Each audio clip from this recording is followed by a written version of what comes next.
guys.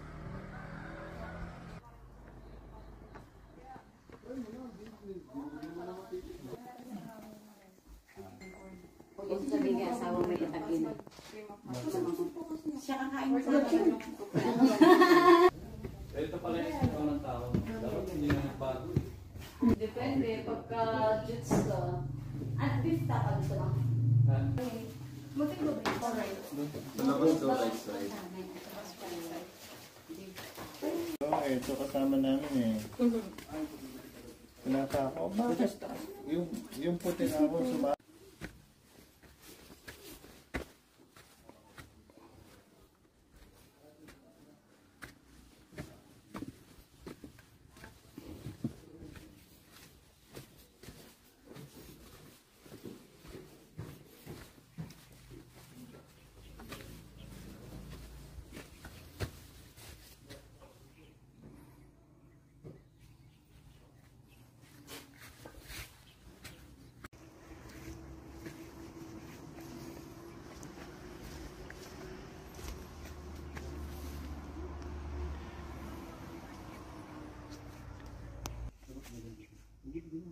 Nelas dyan sa loob. Sinasama na namin. Hindi, wala pa. Start na tayo sa history natin. Start tayo dito sa bahay. Kung makikita nyo sa labas, mataas po siya, no? Pero dito ang baba. Itong bahay kasi is nasa 3 stories po siya.